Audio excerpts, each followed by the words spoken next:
One of the most wanted director, இந்த ஜென்ரேஷனுடைய most celebrated director திருமிகு லோகேஷ் கனகராஜ் அவர்களை அன்புடன் பேச அழைக்கிறேன்.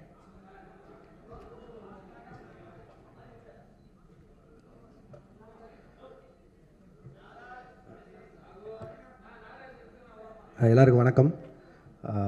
முதல்ல எல்லாருக்கும் குடியரசு தின நல்வாழ்த்துக்கள். சுதர்சன் சொன்ன மாதிரி அப்படி ஒன்றும் பயங்கரமான ஒரு ப்ரெஸ் மீட்டோ அந்த மாதிரிலாம் ஒன்றும் இல்லை. எனக்கு இந்த கூலி ரிலீஸ்க்கு அப்புறம் உங்களை யாரையுமே சந்திக்கல. யூஸ்வலாக ஒரு படம் ரிலீஸ் ஆனதுக்கப்புறம் ஏதோ ஒரு தேங்க்ஸ் மீட்டோ சக்ஸஸ் மீட்டோ இல்லை ஏதோ ஒரு வகையில் சந்திச்சிருவேன். இந்த தடவை சந்திக்க முடியல. கிட்டத்தட்ட ஒரு 6 மாதம் ஆச்சுன்னு நினைக்கிறேன். அந்த நீலம் பண்பாட்டு மையம் போகும்போது அப்பவும் பேசணும்னு நினச்சேன். பட் ஆனால் கொஞ்சம் அவசரமாக போக வேண்டியிருந்ததால் அப்பவும் சரியாக பேச முடியல. ஸோ அடுத்த படத்துக்கு மூவ் ஆகிறதுக்குள்ளே என் சைட்லேருந்து ஒரு 2-3 விஷயம் நிறைய இந்த சோஷியல் மீடியாவில் போயிட்டு இருந்தது. அதுக்கு நான் அட்ரஸ் பண்ணணும்னு நினச்சேன். ஸோ அதுக்காக தான். ஸோ முதல்ல கூலியிலேருந்தே ஆரம்பிச்சுதான் நினைக்கிறேன். முதல்ல மக்களுக்கு நன்றி. 35 நாள் கிட்ட கூலி தியேட்டரில் ஓடிச்சுன்னு நினைக்கிறேன். நான் வசூல் அதை பற்றி பேச விரும்பல. ஒரு லாபகரமான படம்னு சன் பிக்சர்ஸ் சொன்னாங்க. அண்ட் 1000 விமர்சனங்களை தாண்டி அந்த படம் 35 நாள் ஓடினதுக்கும் இல்லை இவ்வளோ தூரம் வசூல் பண்ணதுக்கும் மக்களுக்கு மிகப்பெரிய நன்றி. அண்ட் பத்திரிகையாளர்களுக்கு நன்றி. அண்ட் யூடியூபர்ஸ் எந்தெந்த வகையில் அந்த படத்தை பற்றி பேசினாங்களோ, மீம் கிரியேட்டர்ஸ், ரிவ்யூவர்ஸ், கிரிட்டிக்ஸ் எல்லாருக்குமே ஒரு மிகப்பெரிய நன்றி. அதில் வந்து கிரிட்டிக்ஸ் வந்து நிறைய விஷயங்கள் என்னை யோசிக்க வச்சுருக்கு. எப்படின்னா, ஸோ இதுதான் எங்கிட்டேருந்து எதிர்பார்க்குறாங்க, இந்த மாதிரி கதை சொல்கிறது தான் எதிர்பார்க்குறாங்கங்கிற வரைக்கும் நிறையா விஷயம் நானும் அதில் லேர்னிங்காக எடுத்திருக்கேன். அண்ட் அதை என்னோடய அடுத்தடுத்த படங்களில் அவ்வளோ தூரம் விமர்சனங்கள் இல்லாத படங்களை தர முயற்சி செய்வேன். நன்றி. அண்ட் அதுக்கடுத்து ரஜினி சார், கமல் சார் படம், அதை பற்றியும் நிறையா விமர்சனங்கள் போயிட்டு இருந்தது. என்ன எது கிளாரிட்டி இல்லாமல் அதை பற்றியும் என் சைட்லேருந்து ஒரு கிளாரிட்டி கொடுத்துணுன்னு ஆசைப்பட்டேன். கூலி ரிலீஸ் ஆகிற டைமில் 2 பேருமே மீட் பண்ணேன். அண்ட் 2 பேருமே இந்த மாதிரி ஒரு படம் பண்ணலான்னு சொன்னாங்க. எனக்கு அது மிகப்பெரிய ஆப்பர்ச்சுனிட்டி. கிட்டத்தட்ட 46 வருஷம் கழித்து 2 பேரும் ஒன்று சேர்றாங்க அப்படின்னா, அவங்க வந்து என்னை டைரக்ட் பண்ண சொல்லி கேட்டதே எனக்கு பெரிய விஷயமா இருந்தது. ஆனால் எனக்கு அப்போ கைதி 2 இருந்தது. கைதி 2 தான் என்னோடய இமீடியட் நெக்ஸ்ட் ஃபிலிமாக இருந்தது. பட் ஆனால் இந்த ஆப்பர்ச்சுனிட்டியை மிஸ் பண்ண முடியல. ஸோ அதனால் நான் ப்ரொடக்ஷன் சைடில் சொல்லிவிட்டு நான் இந்த படம் முடிச்சுட்டு வந்துடுறேங்க, ஏன்னா இது திருப்பி இப்படி ஒரு ஆப்பர்ச்சுனிட்டி கிடைக்காதுன்னு சொல்லிட்டு நான் வந்துட்டேன். ஒரு 1.5 மாதம் சின்சியராக எழுதினேன். முடிஞ்ச அளவுக்கு ட்ரை பண்ணேன் 2 பேரையும் வச்சு ஒரு படம் பண்ணுறதுக்கு. 1.5 மாதம் கழித்து நேரில் போய் மீட் பண்ணி 2 பேருக்கும் தனித்தனியாக நரேஷன் போச்சு. 2 பேரும் ஈக்குவலாக எக்ஸைட் ஆனாங்க கதை மேலே. பட் ஆனால் என்னென்னா, 2 பேரும் நிறைய ஆக்ஷன் ஃபிலிம்ஸ் கண்டினியூஸாக பண்ணிகிட்ருக்காங்க. ஜெயிலர் 2 வரைக்கும் ரஜினி சார் ஆகட்டும், இப்போது கமல் சாரோட அடுத்து அன்பரி மாஸ்டர் டைரெக்ஷனில் வர படமாகட்டும். ஸோ எல்லாமே ஹெவி ஆக்ஷனாக இருக்குது. திரும்பவும் கேப் இல்லாமல் இன்னொரு ஆக்ஷன் போகணுமாங்கிறது தான் அவங்களுக்குள்ள ஒரு கேள்வியாக இருந்து. அண்ட் 2 பேரும் ஒரு லைட் ஹார்ட்டட் ஃபிலிமாக எதிர்பார்த்துட்டு இருக்காங்கிறது தான் எனக்கு அது மூலிமா தெரிஞ்சு 2 பேரும் சொன்னாங்க. பட் லைட் ஹார்ட்டட் ஃபிலிம் எனக்கு பண்ண வராது. அண்ட் அதை நான் ஜெனுனாக சொல்லிட்டு வெளில வந்துட்டேன். பட் ஆனால் நான் இப்போது சொல்லிட்டு போனதுக்கப்புறம் எப்போ திருப்பி வருவேன்னு தெரியாது கார்த்தி சாருக்கும் அவங்க டீமுக்கும். ஸோ அதனால் அவருக்கு கைதி 2க்கு இருந்த ஸ்லாட்டுக்கு இன்னொரு டைரக்டர் கொடுத்துட்டாரு. இதுதான் ஆக்சுவலாக நடந்தது. அண்ட் அந்த கேப்பில் வேறு என்ன பண்ணலாம் அப்படின்னு யோசிக்கும்போது மைத்ரி பிக்சர்ஸ் வந்து அவங்க எனக்கு கிட்டத்தட்ட ஒரு 6 இயர்ஸ் முன்னாடியே ஒரு அட்வான்ஸ் கொடுத்துருந்தாங்க. சரி, அந்த கமிட்மெண்ட்டை கிளியர் பண்ணிடலான்னு யோசிக்கும்போது எனக்கு அல்லு அர்ஜுன் சார் ரொம்ப பிடிக்கும். ஒரு 3-4 வருஷமாக பேசிகிட்டு இருக்கோம் ஏதோ ஒரு படத்தில் கொலாப் பண்ணலான்னு. ஸோ இது எல்லாமே சேர்ந்து அமைஞ்சு வந்த மாதிரி இருந்தது. ஸோ இந்த கேப்பை யூஸ் பண்ணி இப்படி ஒரு படம் பண்ணிட்டு வந்துடலான்னு யோசிச்சது தான். அதுவும் நிறையா சம்பளம் கேட்டேன், அதனால கைதி 2 பண்ணல அப்படிலாம் போட்டு தான். அப்படிலாம் இல்லை, சம்பளன்றது உங்களுக்கு தெரியும், மார்க்கெட்டும் ப்ரொடியூசரும் நிர்ணயிக்கிறது தான். நான் எவ்வளோ டிமாண்ட் பண்ணாலும் நம்ம படம் என்ன பண்ணியிருக்கோம் அதுக்கு தகுந்த மாதிரி தான் நம்ம சம்பளமும் இருக்கும். ஸோ அந்த ஒரு விஷயம் கிளியர் பண்ணணும்னு நினச்சேன். லாஸ்ட் வீக் அவங்க எல்லோரையும் மீட் பண்ணி பேசிட்டேன். ஸோ என்னோடய அடுத்த படம் கைதி 2வாக தான் இருக்கும். அது ஏன் நான் ரொம்ப சால்ட்டாக சொல்கிறேன்னா, அந்த எல்சியூ இல்லை, எல்சியூ க்ளோஸ் ஆகிடுச்சு அதெல்லாம் போட்டிருந்தாங்க. அது வந்து ஜி ஸ்குவாட் இல்லை. ஜி ஸ்குவாட் க்ளோஸ் பண்ணுறேன்னா நான் க்ளோஸ் பண்ணிடலாம். எல்சியூன்றது வந்து ஃபர்ஸ்ட் ஆஃப் ஆல் அந்த பேரே நான் வைக்கல. அது வந்து ஃபேன்ஸாக அவங்க தியரியில் எல்சியூன்னு ஒரு நாள் சொன்னது, நான் அதை ஃபாலோ பண்ணிருக்கேன். ஸோ அதை டக்குன்னு நான் ஒருத்தன் மட்டும் முடிவு பண்ணி இல்லை எல்சியூவில் படம் வராது அப்படிலாம் சொல்ல முடியாது. கைதி 2 ஆகட்டும், விக்ரம் 2 ஆகட்டும், ரோலெக்ஸ் இண்டிவிஜுவல் ஃபிலிம் ஆகட்டும், இதெல்லாம் என்னோடய கமிட்மெண்ட்ஸ். ஸோ இதை நான் பண்ணாமல் போக முடியாது. இது எல்லாமே என்னோடய கமிட்மெண்ட்ஸ். ஸோ அதனால் எல்சியூ மூடப்படலை, திருப்பி ஓப்பன் ஆகும். இந்த அல்லு அர்ஜுன் சார் படம் முடிச்சோன்னே அது இப்போ தான் ஆக்சுவலி ப்ராப்பராக ஓப்பன் ஆகும்னு நினைக்கிறேன். அண்ட் அதுக்குள்ளே ப்ரொடக்ஷனில் பென்ஸ் இருக்குது, அதுவும் எல்சியூக்குள்ளே தான் வருது. ஸோ ஏதோ ஒரு பாயிண்டில் எல்சியூ சம்மந்தமான படங்கள் வந்துட்டே இருக்கும்.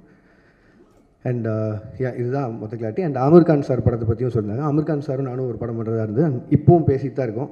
இத்தனை கமிட்மெண்ட்ஸ் எனக்கும் இருக்குது, அவருக்கும் நிறைய கமிட்மெண்ட்ஸ் இருக்குது. ஸோ அது எப்போன்னு தெரில, பட் ஸ்டில் அது பேசிகிட்டு இருக்கோம்.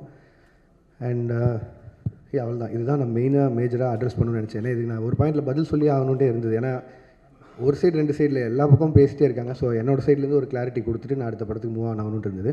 ஸோ அதனால தான் இந்த press meet. And thank you so much எல்லோரும் வந்ததுக்கு. உங்களுக்கு எதாவது கேள்விகள் இருந்ததுன்னா கேட்கலாம்.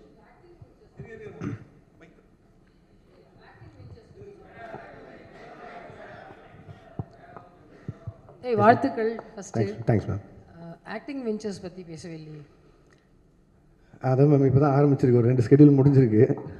அது அருண் பேசினா நல்லாயிருக்கும்னு நினைக்கிறேன், அதனால் நான் பேசுகிறேன்னு நினைக்கிறேன். இன்னொரு 25 டேஸ் பேலன்ஸ் இருக்குது. அந்த படம் ஷூட் முடிச்சுட்டு நான் அடுத்து அல்லு அர்ஜுன் சார் படத்துக்கு மூவ் ஆகிடும். லோகேஷ் சார், உங்களுக்கு நடிக்கிறது ஈஸியாக இருக்கா, டைரக்ஷன் பண்ணுறது ஈஸியாக இருக்கா? எல்சியூவில் தனுஷ் சிம்புலாம் சேர்த்துக்கு வாய்ப்பு இருக்கா சொல்லுங்கள். ஏன்னா இவ்வளோ கேள்வி கேட்டீங்க. நடிக்கிறது அவ்வளோ ஈஸியாக இல்லைங்க, கஷ்டமாக தான் இருக்குது.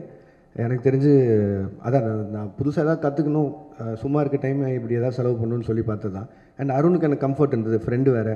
ஸோ அதனால் ஈஸியாக அந்த படம் பண்ணிட முடியும்னு நினச்சேன். பட் ஆனால் அவ்வளோ ஈஸி இல்லை, கஷ்டம் தாங்க அது. திருப்பி அது கன்டினியூ பண்ணணும்னா இல்லையா தெரியல. இப்போ சொன்னேன்ல இவ்வளோ லைனப் இருக்குது, ஸோ அதெல்லாம் பண்ணணும். ஸோ தெரிலங்க. Lokesh, hello. Yes sir. So initial டேஸில் like lot of positive reviews வந்தது. லைக் நிறைய உங்களுக்கு நீங்கள் தான் மோஸ்ட் செலிபிரிட்டி டேரக்டர் அப்படிங்கிற மாதிரிலாம் நிறைய போயிட்டு இருந்தது. ரீசெண்டாக நெகட்டிவ்ஸும் இருக்குது, லைக் ஹேட்ரடும் இருக்குது. So handling both these things, different spectrum, like அதை எப்படி பார்க்குறீங்க? Like how you handle those? இல்லைங்க, நான் அதான் முன்னாடியே நான் சொல்கிறது ஒன்று தான். நான் அதை எதுவும் பர்சனலாக எடுத்துக்க மாட்டேன், ஏன்னா அது என்னோடய வேலை. இப்போ வந்து என்னோடய ஃபஸ்ட்டு படம் இல்லை கூலி, என்னோடய ஃபஸ்ட்டு படம் மாநகரம். கிட்டத்தட்ட 9 வருஷமாக எவ்வளோ பாராட்டுகள் வாங்கியிருப்பேன்னு எனக்கு தெரியும். அவ்வளோவே பாராட்டிட்டு இருந்திருக்காங்க. டக்குன்னு விமர்சனம் வரும்போது அதை மட்டும் நான் ஒத்துக்க மாட்டேன்னு சொல்கிறது நியாயம் இல்லை. அண்ட் படங்கிறது மக்களுக்காக, அது அவங்களுக்கு காட்டும்போது விமர்சனம் வரும்போதும் அதை ஏற்று தான் ஆகணும்.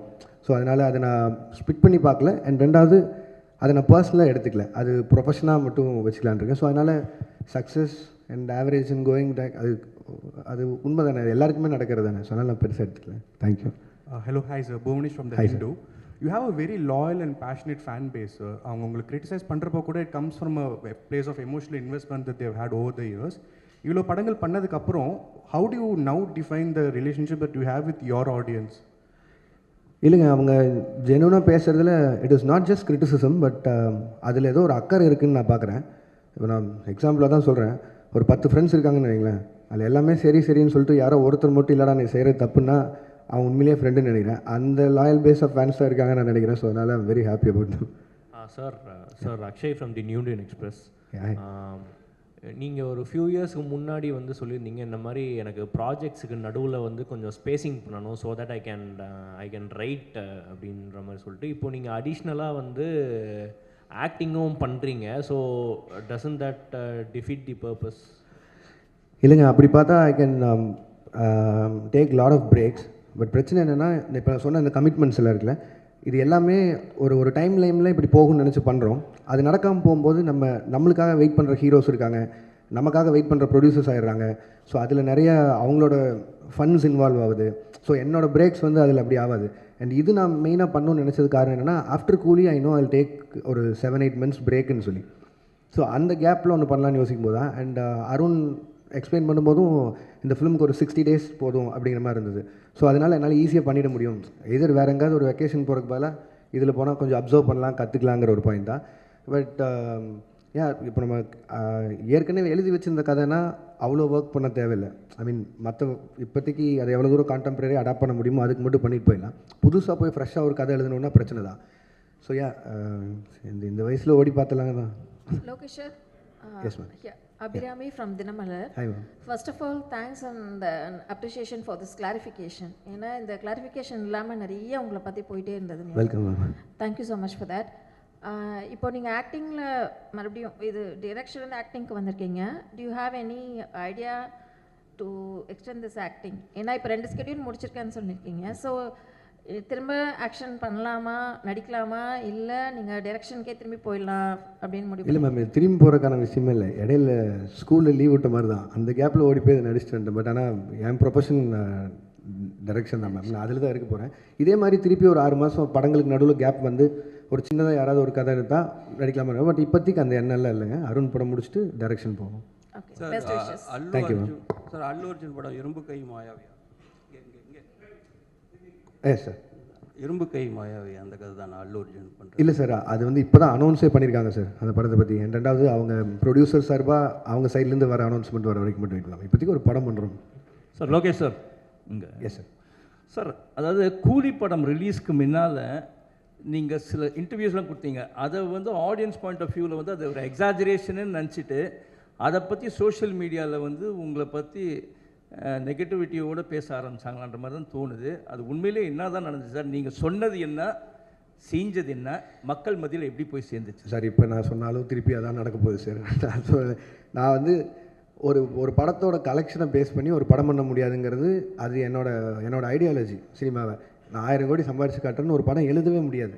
நான் அதான் முன்னாடியும் சொல்கிறேன். பட் ஆனால் என்னென்னா, நம்ம டெக்னீஷியன்ஸும் நம்ம கூட இருக்கவங்க யார் எவ்வளோ சொன்னாலும் அவங்க அந்த படத்து மேலே இருக்க எக்ஸைட்மெண்ட், ரஜினி சார் மேலே இருந்த எக்ஸைட்மெண்ட், அவ்வளோ ஸ்டார்ஸை பார்த்த எக்ஸைட்மெண்ட்டில் இந்த 1000 கோடிங்கிற பிரச்சனையை ஆரம்பிச்சிடுவாங்க ஸ்டார்டிங்லேருந்து. இப்போ அதனால் 500 கோடிக்கு சம்பாரிச்ச படம் கூட இப்போ வந்து நான் பதில் சொல்கிறது அங்கே ஆயிடுச்சு. கிரிட்டிசிசம் அதெல்லாம் விட்டலாம். பட் ஆனால் கொடுத்த இன்டர்வியூஸுமே சரி, நான் அதை ரொம்ப ஸ்ட்ரெஸ் பண்ணியே சொல்லிட்டு இருந்தேன். இந்த மாதிரி 1000 கோடிங்கிறத ப்ரெஷரைஸ் பண்ண வேணாம், அந்த அப்படி ஒரு படமாக எக்ஸ்பெக்ட் பண்ணாதீங்க.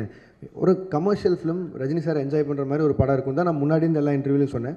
பட் எனக்குமே வந்து ஏதோ ஒரு பாயிண்டில் ஒரு டிரான்ஸ்பரன்சி, ஒரு அளவை மெயின்டைன் பண்ணுங்கிறது நான் இந்த படத்துலேருந்து என்னோடய லேர்னிங்காக இருக்க போகுது.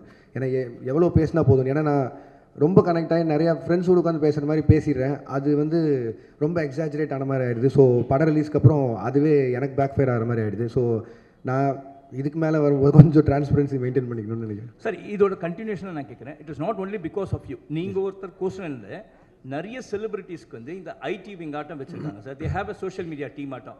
அந்த டீமை அட்மினிஸ்ட்ரேட் பண்ணுறவங்க வந்து அவங்க போடக்கூடிய சில ட்வீட்ஸோ இல்லை சோஷியல் மீடியாவில் போடக்கூடிய பதிவோ இட் பிகம்ஸ் அ பேக் ஃபயர்ன்ற மாதிரி ஆகிடுது. ஏன்னா உங்களை பற்றி நீங்கள் சொல்லாதே எக்ஸாஜரேட் பண்ண மாதிரி ஒரு படம் வந்து உங்களன்னு சொல்லலை, இன் ஜென்ரல் நான் ஆஸ்கிங். ஒரு படம் ரிலீஸ்க்கு முன்னாடி இது வந்து 500 கோடி கலெக்ஷன் ஆகும், 1000 கோடி கலெக்ஷன் ஆகும்னு அந்த ஐடி விங் போடுறதுனால கடைசியில் அது வந்து 200 கோடி தான் ஆச்சுன்னா அது அப்படியே ட்ராபேக் ஆகிடுது. அதை எப்படி பார்க்க சார்? அது நான் எப்படி சார் சொல்ல முடியும்? இது வந்து அது ஃபேன்ஸே நீங்கள் தடுக்க முடியாது. அண்ட் சோஷியல் மீடியா இன்றைக்கி உங்களுக்கு எவ்வளோ தூரம் தடுக்க முடியாத ஒரு சக்தி ஆயிடுச்சு.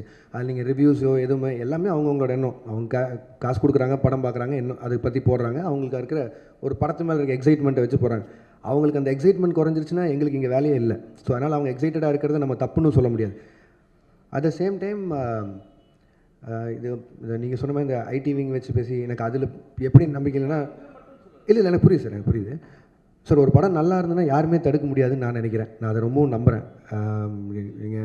நான் உதாரணமாக மற்ற படங்கள் எடுக்காமல் என் படத்தை எடுத்துக்கிறேன். மாநகரம் ரிலீஸ் ஆகும்போது யாருக்குமே அங்கே அடையாளமே கிடையாது, சந்தீப் ரஜினா தான். பட் அந்த படத்தை கொண்டு போய் சேர்த்தது நீங்கள் தான். அன்றைக்கி 50 நாள் ஓடிச்சு. அப்போது அதுக்கு நல்லா இருக்குங்கிற மாதிரி தான் ஏதோ ஒரு நம்பிக்கையில் போய் அந்த படத்தை போய் பார்த்தாங்க. ஸோ அதனால் அதுக்கப்புறம் எல்லோரும் ஸ்டார்ஸ் கூடயும் வேலை செஞ்சுட்டேன். அவங்களோட போஸ்டர்ஸ் வச்சாலே படம் போயிடும். பட் ஆனால் யாருமே இல்லாமல் ஒரு போஸ்டரில் இருக்கும்போது கூட மக்கள் வந்து பார்த்தாங்க. ஸோ ஒரு படம் நல்லா இருக்குன்னா இது எதுவுமே தடுக்காதுங்கிறது நான் நம்புகிறேன் சாலிடாக. Sir thank you sir. Okay sir. Lokesh sir, இப்போ உங்களோட ஃப்யூச்சர் ப்ராஜெக்ட்ஸ் பற்றி நிறைய வந்துட்டுருக்கு செய்திகள். அப்படி ஒன்று வந்தது தான் ஹிந்திக்கு போய்ட்டு நீங்கள் அமீர் கானோட பண்ண போகிறீங்க அப்படின்னு சொல்லிட்டு, அது ஃப்யூச்சரில் மெட்டீரியலைஸ் ஆகிறதுக்கு வாய்ப்பு இருக்கா சார்? ஒரு 3-4 தடவை மீட்டிங் போச்சு. எனக்கு அவர் சின்ன வயசுலேருந்து ரொம்ப பிடிக்கும். அவர் ஒரு பெரிய ஃபேன் தான். அண்ட் அவரும் வந்து என் ஒர்க் ரொம்ப பிடிச்சுன்னு சொல்லி தான் அவர் கூலிலேருந்து படம் பண்ணணுன்னு பேசினார். பட் ஆனால் நான் சொன்னேன் சார், இங்கே இவ்வளோ கமிட்மெண்ட்ஸ் இருக்குது. அண்ட் சாருக்குமே அவருக்கும் நிறையா கமிட்மெண்ட்ஸ் இருக்குது. ஸோ இதே மாதிரி ஏதோ ஒரு டைம் லைனில் ஏதாவது மிஸ் மேட்ச் ஆகும்போதோ வேறு ஒரு டைம் கிடைக்குதோ அப்படிங்கிறத பார்த்து தான் சார் பண்ண முடியும். பட் ஆனால் we are talking sir. Sir எனக்கு எல்லா ஹீரோஸ் கூடயும் வேலை செய்யணும் சார். அவங்க எல்லோரும் கூடயும் பேசிட்டு தான் இருக்கேன். பட் ஆனால் டைம் லைன் தான் சார் பிரச்சனை. சார் இங்கே ஒரு கேள்வி சார். இங்கே சார் இங்கே சார் நீங்கள் டிசியில் பண்ணிகிட்டு இருக்கிறதா, டிசியில் இப்போ பண்ணிக்கிட்டு இருக்கீங்க. அதேமாரி ஜனநாயகன்லேயும் ரிப்போர்ட்டராக பண்ணிகிட்டு இருக்கீங்க அப்படின்றதும் தகவல் வந்துச்சு. அது நீங்கள் எப்படி பார்க்குறீங்க? அதுக்கப்புறம் 2 கேள்வி ஆரம்பிச்சிடறேன். இந்த சென்சார் இஷ்யூ கூலிலையும் ஏ சர்டிஃபிகேட் வந்திருந்தது, ஜனநாயகன்லேயும் அது பாதிக்கப்பட்டிருக்கு. அது எப்படி சார் பார்க்குறீங்க இந்த 2 கொஸ்டின்? சார் டிசியில் அவன் சார் பண்ணிருக்கேன். அது அருண் மாதேஸ்வரன் படம். இது வந்து ஹெச் வினோதனாவும் விஜயனாவும் ஒரு நாள் கூப்பிட்டாங்க. ஸோ அது கேமியா பண்ணேன். அது அவ்வளோதான் என்னால் சொல்ல முடியும். அதுக்கு மேலே அவங்க பேசிங்க. அண்ட் ரிகார்டிங் சென்சார் போர்ட், நான் கூலி சொல்லணுன்னா அதுக்கும் நிறைய விமர்சனம் வந்தில்லை. ஏன் ரஜினி சார் ஏ சர்டிஃபிகேட் அப்படின்னு சொல்லி. சரி, ஏ சர்டிஃபிகேட் வாங்கணும்னு போல எனக்கு என்ன ஆச்சுன்னா, சென்சார் போர்டில் ஃபர்ஸ்ட் சென்சார் பண்ணி முடிச்சோன்னே தி அட்வைஸ் வித் 35 கட் சொன்னாங்க. அப்புறம் ஒரு 9 மியூட்ஸ் இருந்தது. மியூட்ஸ் கூட ஓகே, எனக்கு பிரச்சனை இல்லைன்னு சொல்லிட்டேன். பட் 35 கட்டுங்கிறது வந்து என்னால் அன்றைக்கி ஏற்றுக்க முடியல.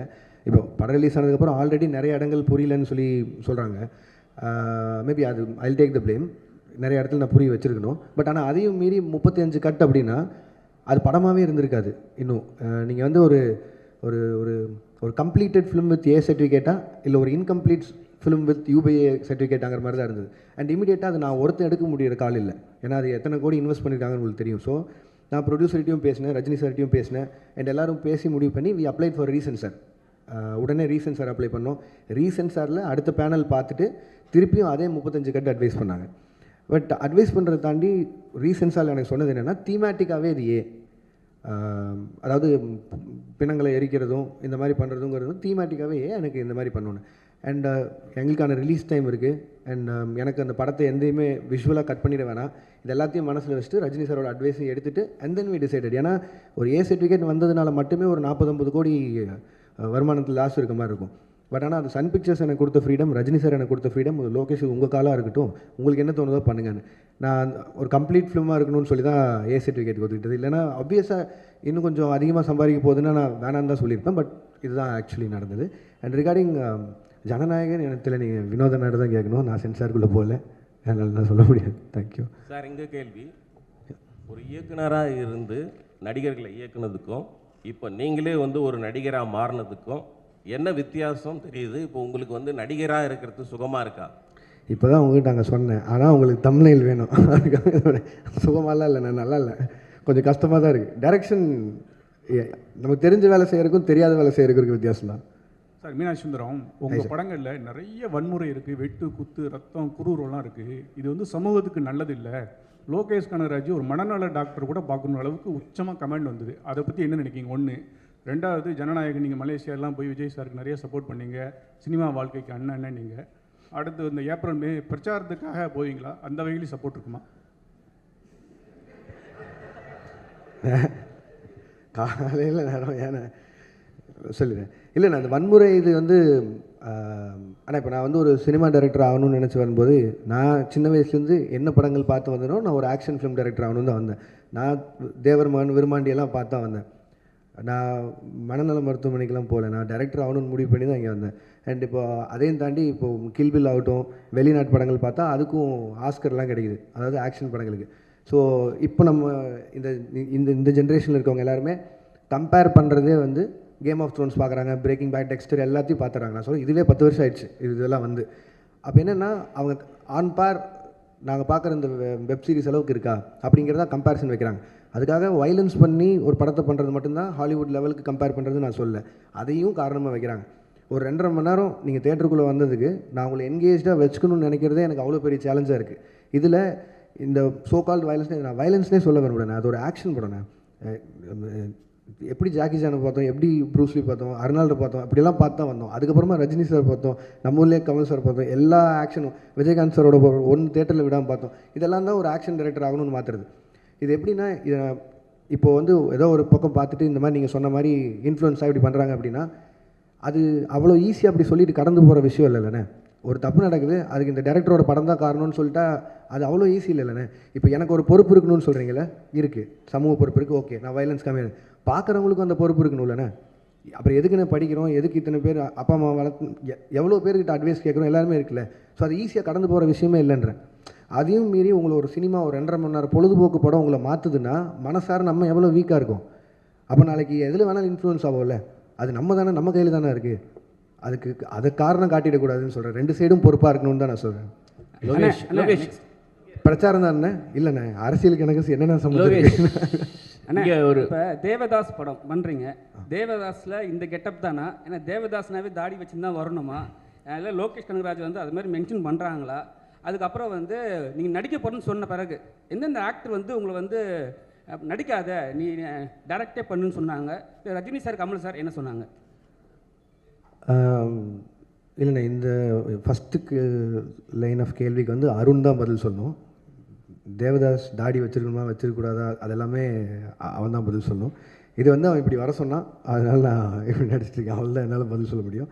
அண்ட் இல்லைண்ணா, நான் ரஜினி சார்கிட்ட போகிறதுக்கு முன்னாடி அவர் தெரியும் நான் நடிக்கிறேன். நான் இப்போ கூலியிலேருந்து வரும்போது அவர் வாழ்த்துக்கள் தான் சொன்னார், கமல் சார் வாழ்த்துக்கள் தான் சொன்னார். அண்ட் நான் விஜயநாட்ட பேசினேன், அவர் வாழ்த்துக்கள் சொன்னார். அண்ட் சேது நான் மீட் பண்ணும்போது பேசினேன். அவள் தான் யார் யார் அன்றைக்கி பார்க்குறோமோ அது மட்டும் தான் மீட் பண்ணி பேசணும். அண்ட் இன்னொரு கிளாரிட்டியும் கொடுக்கணும்னு நினச்சி, இந்த நீங்கள் இந்த ரஜினி சார் கமல் சாரை பற்றி பேசினால அவங்க 2 பேரை வந்து அன்ஃபாலோ பண்ணிட்டேன் ட்விட்டர்லேருந்து அப்படின்லாம் சொல்லியிருந்தாங்க. அவங்க 2 பேரும் எந்த இடத்துல இருக்காங்க, நான் அவங்க கூட ஒர்க் பண்ணதையே ஒரு பாக்கியமாக நினச்சிட்டு இருக்கேன். நான் ஒரு ஊர்லேருந்து வந்து 2 பேரையும் டைரக்ட் பண்ணிட்டேங்கிறத ஒரு 2 வருஷத்துக்கு முன்னாடி ஸ்க்ரால் பண்ணும்போது லைக் போட்டதுக்கே நான் எவ்வளோ பதில் சொல்கிறேன், தெரியாமல் லைக் பண்ணதுக்கு எவ்வளோ பதில் சொல்கிறதுன்னு எனக்கு தெரியும். இன்றைக்கி தேதிக்கு அப்படி யாராவது அன்ஃபாலோ பண்ணிட முடியுமா, இல்லை அது எப்படி பாசிபிளாக இருக்கும்?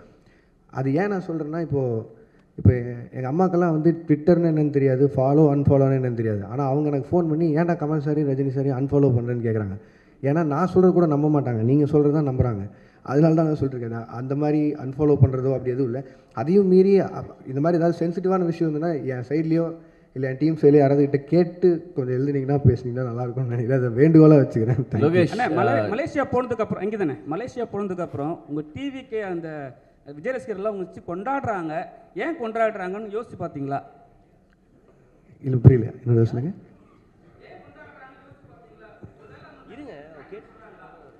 இல்லைங்க, நான் அவருக்கு கூட 2 படம் ஒர்க் பண்ணியிருக்கேன். அந்த 2 படமும் அவங்களுக்கு பிடிச்சிருக்கு, அதனால கொண்டாடுறாங்க. என்ன மட்டும் இல்லையே, நெல்சனையும் கொண்டாடினாங்க, அட்லியும் கொண்டாடினாங்க. லோகேஷ் என்ன சார்?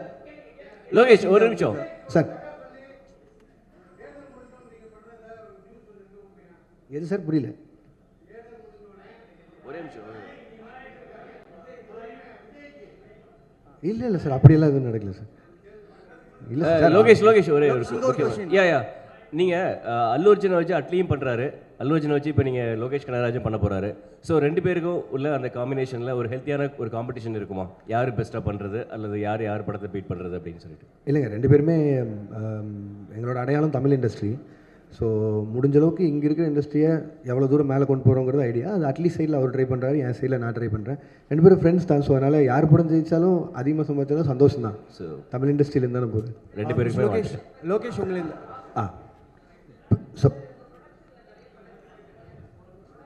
என்னென்ன படங்கள் அப்டேட் பண்ணுங்கள் சார் உங்கள் ப்ரொடக்ஷன்? எஸ் மேம், அது ப்ரொடக்ஷன் ஐடியாவே வந்து எனக்கு இவங்க பொட்டன்ஷியல் ட்ரீம் வாரியர் பிக்சர்ஸ் அவங்களோட அந்த டைமில் அவங்க கண்டினியூஸாக படங்கள் பண்ணிருந்தாங்களே, மாநகரம், மாயா, அருவி, ஜோக்கர் அந்த மாதிரி. ஸோ அது மாதிரியான ஒரு சின்ன பட்ஜெட்டில் படங்கள் பண்ணுங்கிறது ஆசை. இப்போதைக்கு மிஸ்டர் பாரத்னு சொல்லிட்டு நிரஞ்சன் டைரக்டர் அவர் எடுத்த படம், அது முடிஞ்சிச்சு, போஸ்ட் ப்ரொடக்ஷனில் இருக்குது, ரிலீஸ்க்கு தயாராகிட்டு இருக்கு. ரத்னகுமார் டைரக்ட் பண்ணுற படம் 29ன்னு சொல்லி, அது நானும் Karthik Subbaraj sir, Karthik Santhanam, Stone Bench அவங்களும் சேர்ந்து தயாரிக்கிறோம். அந்த படமும் ஷூட்டிங் முடிஞ்சிச்சு, அது போஸ்ட் ப்ரொடக்ஷன் ரெடி ஆகிட்டு இருக்கு. அண்ட் பாக்கியராஜ் கண்ணன் டைரக்ட் பண்ணுற படத்தில் வந்து பென்ஸ், அது ஷூட் போயிட்டுருக்கு. அது எனக்கு தெரிஞ்சு பெரிய படம், அதனால் அது கொஞ்சம் இன்னும் கொஞ்சம் நிறையா ஷூட் போகும்னு நினைக்கிறேன். ஸோ இதில் மிஸ்டர் பாரத்தும் பென்ஸும் வந்து நான் மட்டும் ப்ரொடியூசர் இல்லை, என் கூட Sudhan sir and Jagadish bro அவங்களோட கம்பெனிஸும் இன்வால்வ் ஆயிருக்கு. இதான் இப்போதைக்கு. லோகேஷ் லாஸ்ட்டாக ஒரு கேள்வி, உங்களை பற்றி சோஷியல் மீடியாவில் லோகேஷ் எஸ் சார், உங்களை பற்றி சோஷியல் மீடியாவில் ஒரு நடிகையோட சேர்த்து காதல் லவ் அது இதுன்னு வந்துட்டு இருந்தது. ஒன்று நிறையா இருந்தது சார். இல்லை நீங்கள் ஏதாவது அந்த மாதிரி போயிட்டு இருக்கா? ஃபேமிலியாக போகிறீங்களா? இல்லை சார், இல்லை சார், எனக்கு ஆல்ரெடி ஃபேமிலி இருக்குது சார், நான் இல்லை sir. Second family. Thank you sir, thank you sir, thank you sir. Sir இங்கே சார் ஒரே ஒரு சின்ன கேள்வி என்னன்னா, அது முக்கியமான கேள்வியும்,